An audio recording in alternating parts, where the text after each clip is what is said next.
Oh, yes, sir. It's the doggy. Yeah, come on. You walking around the sandbox? Come to my neighborhood.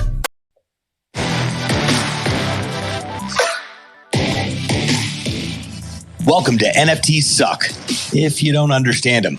Hello, friends. I'm your host, Sebastian Rusk, and this podcast is dedicated to helping you better understand the who, the what, the why, and the where of this brand new world of non-fungible tokens.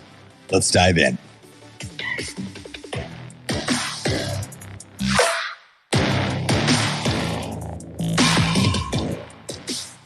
What's happening, ladies and gentlemen? Welcome to this episode of NFTs Suck.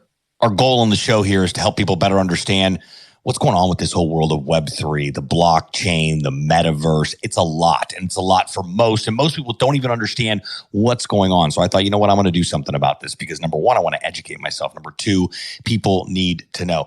And my guest this week is here to talk to us about, probably one of the biggest metaverse land projects to launch to date, which is from Yuga Labs, which is behind the Bored Ape Yacht Club. It was called the OtherSide. There was a bunch of scrutiny about the whole launch and how it went, et cetera. Well, this individual had the opportunity to purchase one of these. I think it's a piece of land. I don't really know. We're going to figure it all out right now. But help me welcome to the show, Justin Gamroth. What's up, brother? Hey, how's it going, Sebastian? Great to be here. It's great to have you here, man. So before we get into the metaverse thingy, let's help our listeners better understand a little bit about you and how you got into doing what you're currently doing right now with the blockchain. Sure. Just a brief kind of breakdown of how I got here. I was a technician, an electronics technician for about 20 years of my life. I'm 42 years old, served 4 years in the military. And I've just worked and taken care of my family, been a blue collar worker my whole life. I've worked hard, provided for my family. My kids are homeschooled. So I got into crypto about 4 years ago when I was working for banks and financial institutions doing their electronic security. I learned about XRP. I went ham into that. I got into all the blue chips. And then when Corona hit, I went in heavy. I had known enough at that point to know that Ethereum coming from over $1,000 and all these coins coming from their highest highs down to their lowest lows, it was time to get in. And I did. I aped in with everything I had, made a decent amount of money, but it wasn't a whole lot. And then my buddy John, he's on here listening with Mad DeFi. He got me into Shiba Inu. And we did that last February. I put in about $500 and it turned into like 500 grand. So I took that money, I reinvested it. Holy shit. Yeah. Whoa. Yeah, it was pretty nuts. That is. But yeah, so I reinvested it, and I went into the metaverse ham, and I put all my stuff into the metaverse. I bought all these premium lands up in the Sandbox, Decentraland, Big Time Game, and all these other metaverses with the intention of building my own project, and that's what I did. Lands of the Meta.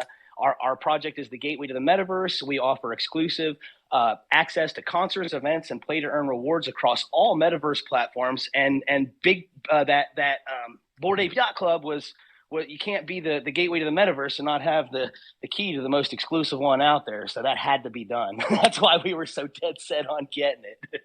Yeah, absolutely. So, this all happened fairly quickly then, huh? It did. I mean, up until about a year or so ago, I had only made, a little bit of money. But then once I had taken what I made and made that flip, because it was Safe Moon, I made a bunch of really big moves and I did very well in pretty much all of them. And that was about a year ago. So in the last year, my life has changed. I quit my normal job.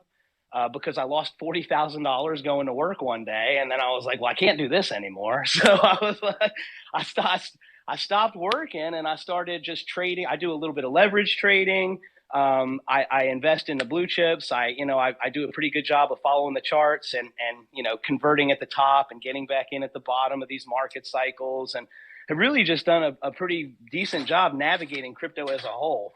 And the metaverse is where my heart lies. I've always been a gamer.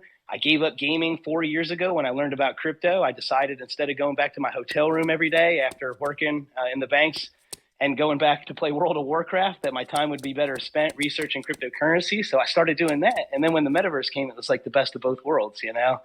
So now I'm just heavy into this. I'm a Sandbox certified game developer. I've built an amazing social hub on their platform that is going to be the first phase of our release of our project that we're working on, and just doing all kinds of fun stuff and really living the dream.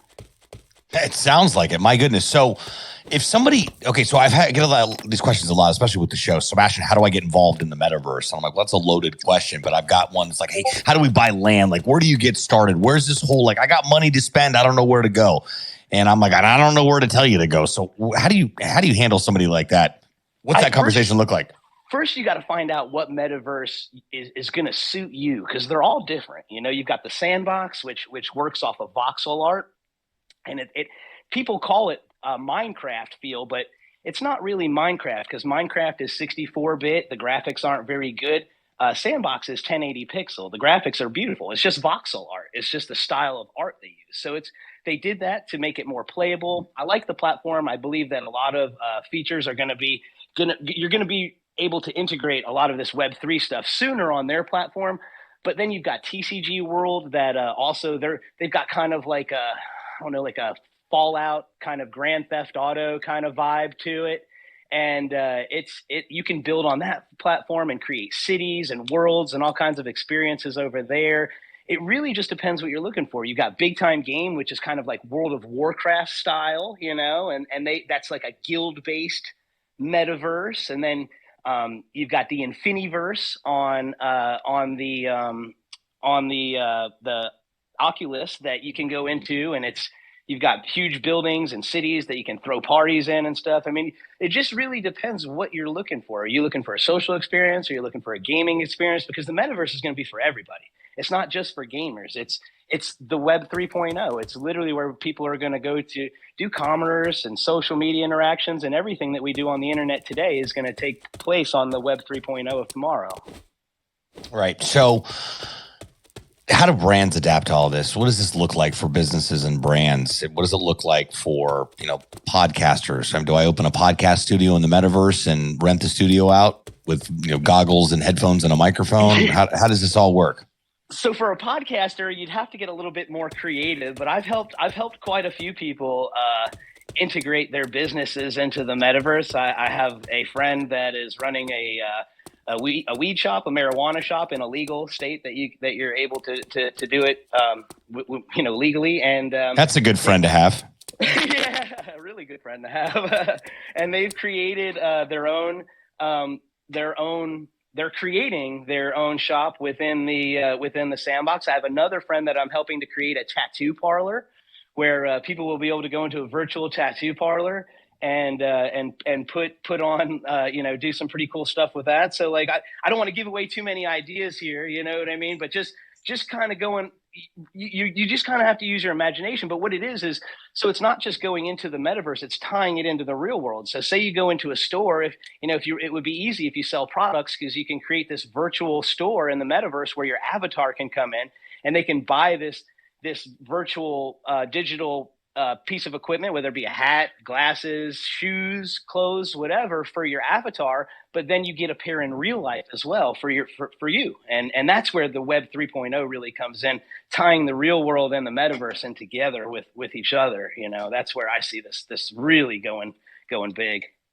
Yeah, I was on a podcaster. That would be difficult. I'm trying to think of how you could really integrate that. Well, keep thinking and let me know, because I think there's something there. I definitely have my NFT project in mind, and I've got our initial concepts mapped out for what I'm going to do, and it'll be an effort to bring all podcasters together, even the ones we don't do business with. So I do know I have that figured out. The metaverse, I don't know. I just know that I should be buying land in the metaverse. I don't know where to buy it. I don't know how much it is.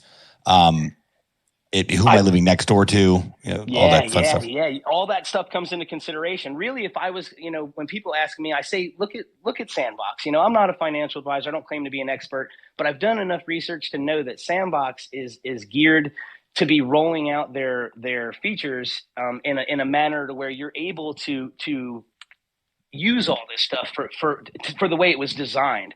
Whereas all these other metaverses, they have their alphas rolling out, and they're their worlds look beautiful, but I don't see them being able to be able to do what you need them to do to be able to integrate your business and all that into them before the sandbox will. That's why, I kind of started building on that one first. So that's where I always tell people to look first. You can really do a lot on that platform. It's going to be playable. It's going to be you're going to be able to mint your experiences to your land very soon. I think sooner than any other metaverses. So I would look towards that one. But again, Decentraland's not bad as well. If you're looking to build like a gallery, or maybe like I was thinking with a podcast, you got my wheels turning here. Maybe have like a place where podcasters can come and meet up, like a podcast hangout, a networking kind of event place inside the metaverse. There's all kinds of stuff you can do like that. But that would be, I think, best suited on Decentraland, So it really just depends on what you're trying to build. I would think that we would go to your buddy's weed shop, pick up some weed, and head over to Snoop Dogg's house to do some podcasting. That sounds like a pretty good game plan. That sounds like a blast, man.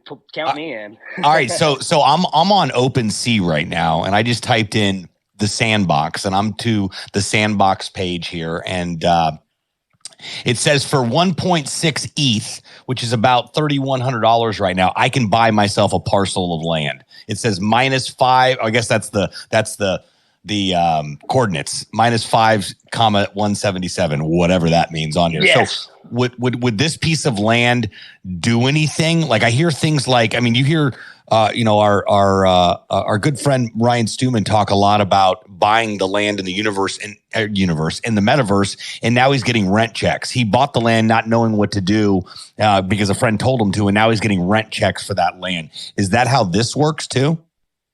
It is.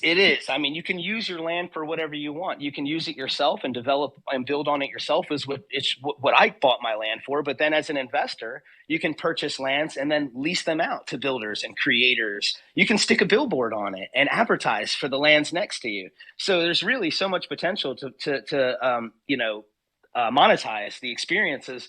And that's another reason why I go back to sandboxes, because the way that they're designed, they have an NFT system. There's two platforms they use. One is called the Vox Edit Creator. That's where you make the NFT pieces that go into the game that you build the game with.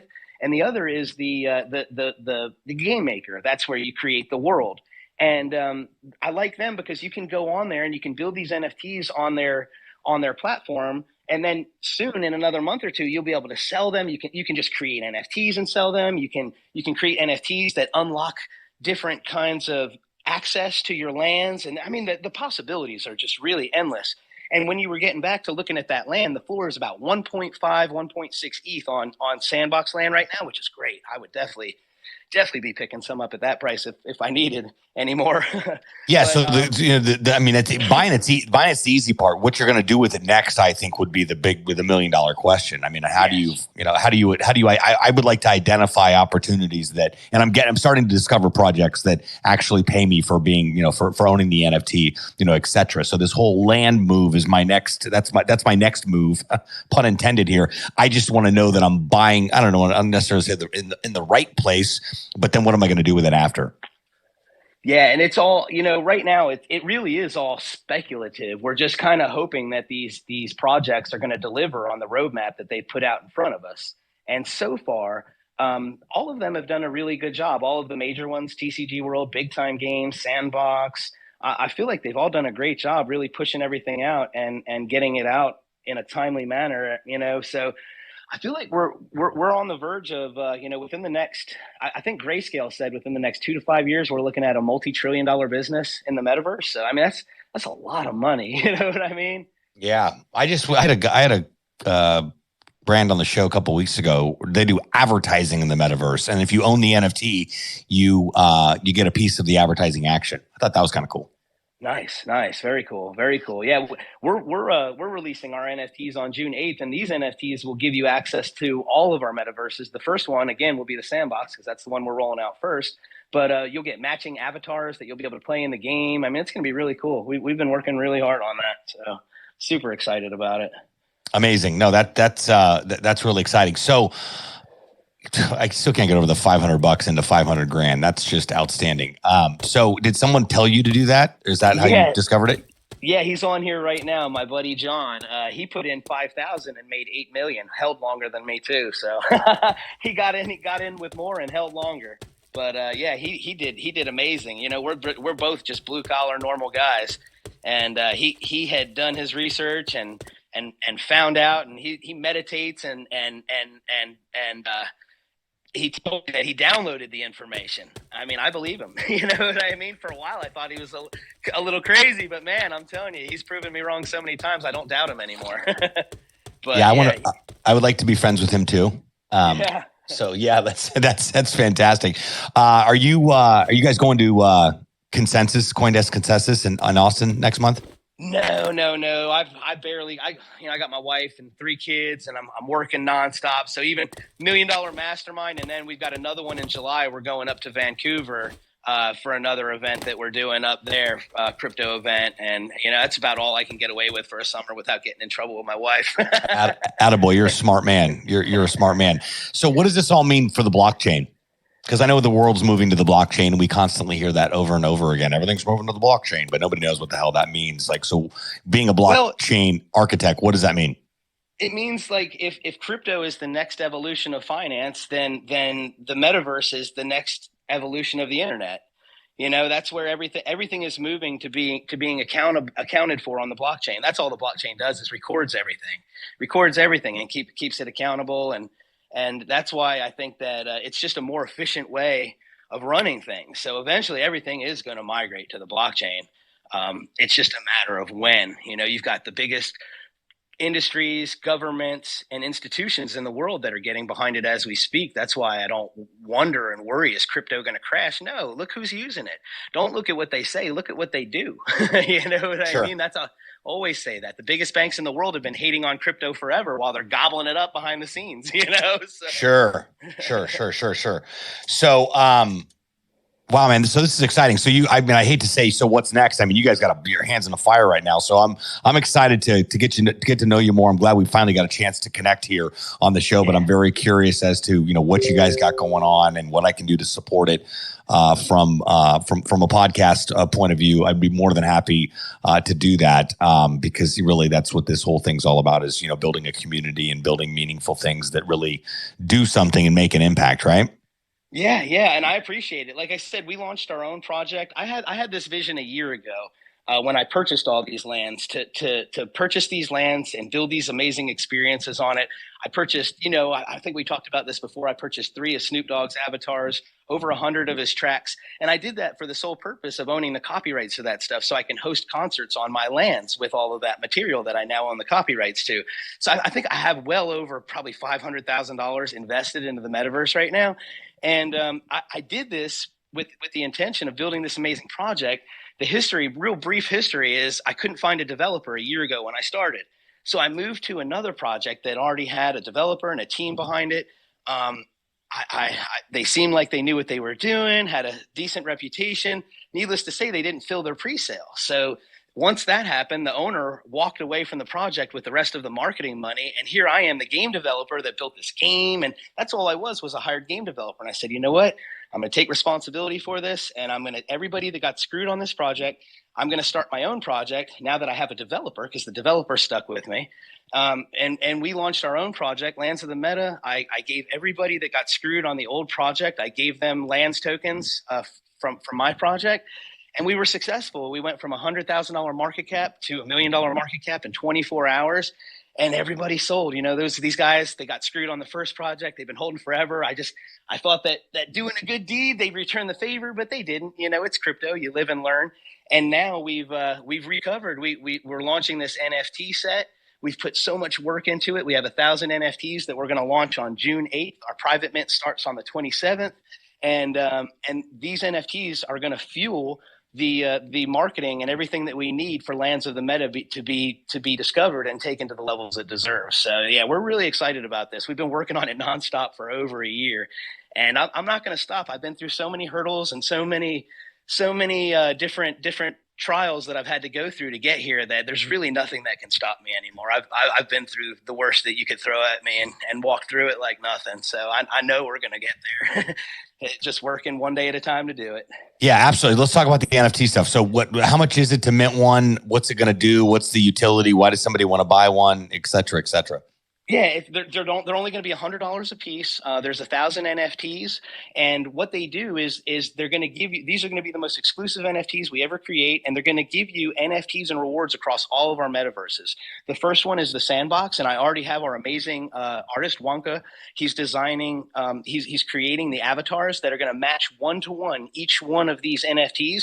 You're going to get an actual playable avatar that you'll be able to bring into the Sandbox game with superpowers and abilities and all that stuff. To be able to play in our first social hub. And then when we go to TCG World, we'll have NFTs dropped on that one. When we go to Big Time, we'll be dropping NFTs on that one as well. Every metaverse that we have, you will be rewarded with NFTs and exclusive access with this original NFT drop that we're putting out. And they have more hidden, like super rare abilities.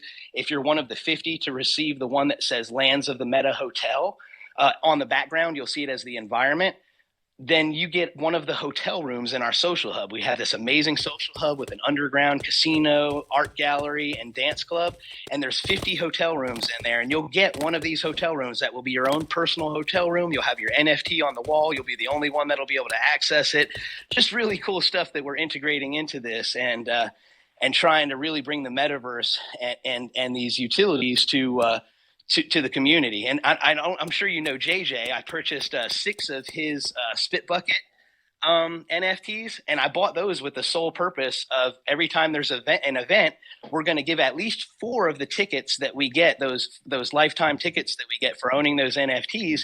At least 4 of the 6 that we own are going to go to our Meta Alien Warrior holders. So just like I said, real world utility, metaverse utility, just endless utility and value to our community. That is the mission of our project. I love it. I want one. So we'll have to get you back on the show to talk about the launch and even on the pre-mint and whatever buzz you guys got going on. We do a lot of that here on the show. Is awesome. launch day, pre-launch, etc. Which we both win because I get in on the project. You guys got some on the day of coverage and content as well too. So let's definitely have a conversation offline about that, even though we only talk online. Yeah. Well, great. But it's coming up though. You said June 8th. Is that correct? June 8th is the public, and our private mint starts on the 27th. We're going to have about 300 private mint slots that we're going to give out. And what we're doing is we're creating a VIP password protected website. This way you can come in and mint on your own time. You don't have to deal with the gas wars like we did with Bored Ape Yacht Club. You'll have a card that'll give you VIP access, or you'll get an email that'll give you VIP access with the password and the link to the website. And you can go in there and mint anytime between the 27th and the 8th on your own time without having to worry about, paying ridiculous gas wars because everybody's trying to mint something at the same time. Yeah, absolutely. I'm going to circle back with you as soon as we're done with the interview here, so we can figure that out. Lastly, speaking of gas wars, the OtherSide project, there was a lot of scrutiny that came out. I read a bunch of articles, from some Web3 outlets that it was, it was an absolute disaster in some people's opinion. In some people's opinion, went really well. What happened with the Yuga Labs, which is behind Bored Apes, and their Metaverse Land launch? I mean, it was a disaster. We had to have that land. So I thought we were being overly cautious when we had almost $2,000 in gas in our wallet, and it wasn't enough. I mean, as soon as it launched, we were ready. We had, again, thanks to my buddy John, who's in here listening, John Blon. He helped put this whole thing together. He organized the whole thing. We had the Ape Coin. We had the wallets verified. We had everything we needed. And as soon as it launched, gas immediately was like $4,000 to mint 2 of them. We were trying to mint 2 lands. But still, that's insane. That is just, I've never in my life seen gas that high. Would have never expected it to be that high. And immediately we were like, well, what do we do? And I'm like, well, we really need this land. So I had some ETH laying on the side in a MetaMask, thank God, because if you had ETH on a centralized exchange, there was no way you were getting it to your MetaMask because of the ETH wars. The way that these centralized exchanges work is whenever that happens and you try to send an ETH transaction through, they go for the lowest price. So they won't even try to send it through until like the next day. And that's the problem, is people were trying to buy ETH on centralized exchanges and send it to their MetaMask, and it just wasn't getting there in time. It was getting there like the next day or 4 or 5 hours later, too late. And it's because that's the way it works. But luckily we had it sitting on the side. I sent it over and converted it, and we got our 2 lands. We ended up paying $5,300 in gas fees for 2 lands. And that's on top of the $6,000 in ApeCoin that we had for the 2 lands as well, or per land. Yeah, it was very expensive. It sounds like it. Well, I'm glad that it went through. I mean, it sounds pretty crazy to the average person even hearing that story, but I'm sure that you guys wanted that land because you want to build stuff on top of it. Is that right? Yes. Like I said, we're the gateway to the metaverse, and we build experiences on all of these platforms. I'm a sandbox certified game developer. I love building in the metaverse. I've really got a passion for it. So we just had to have that land. We had to have that for our community. I felt like that would have been an epic fail if that launch would have happened and we didn't come out of the other side and with the ability to say, hey, we secured this for our community. So that was where we were at with that. Well, I love it. What's the name of the NFT? The NFT is called Meta Alien Warriors. Love it. Sounds fantastic. I'm owed a Meta Bounty Hunter. You're the one that got me into Meta Bounty Hunters. Yeah, I got 2 of them. Let's go. Let's go. Yeah, that's a great project. It really is. I mean, we get, every Thursday's payday. I mean, I only own one of them, so I get like $50 every Thursday. But I mean, grabbed 2 of them, and they're sexy as hell. They're just beautiful NFTs. I love them. They really are. They really are. So I'm excited to see what they're going to do with that project and develop it. So, well, dude, this is all awesome. Congrats on all the success you've had and everything you're working on. I look forward to digging in with you guys a little more to see how I can support you guys and get in the mix with all you wealthy metaverse zillionaires. Thanks so much, Sebastian. It's been a great time, man. I really appreciate it. Thanks again, Justin. Come back soon, will you? I definitely will. Have a great day. You too, brother.